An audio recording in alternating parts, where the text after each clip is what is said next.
un drum ales printre flori și pași de dans. Îți tremură un pic din glas, dar în ochi ai tot curajul. Rochia ta, un alb curat, el zâmbește, parcă-i copil. Se oprește timpul în loc pentru primul lor sărut. Mâini împletite, nu le desparți, toți îi privesc, dar ei se văd doar ei.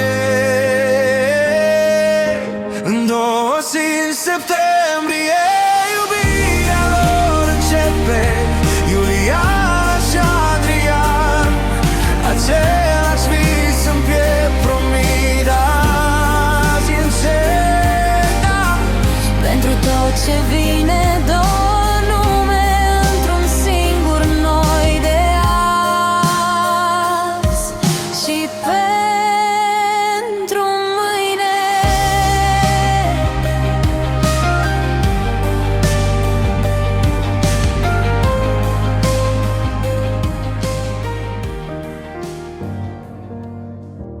Aceasta este taina cununiei prin care omul trebuie să înțeleagă și este greu de pătruns taina sfântă dumnezeiască, ca din cei doi, mirele și mireasa, prin unirea cu Dumnezeu devin una.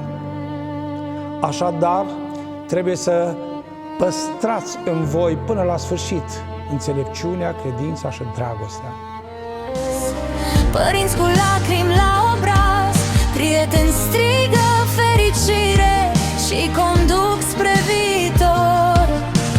Mâini împletite, nu le desparți, toți îi privesc, dar ei se văd doar ei. În 2 septembrie iubirea lor începe, Iuliana și Adrian. Același vis în piept promit azi încet. Pentru tot ce vine, două nume într-un singur noi de azi și pentru mâine. Anii trec, dar ziua asta va rămâne vie în gând. 20 septembrie, scris adânc în al lor suflet, când au spus în fața lui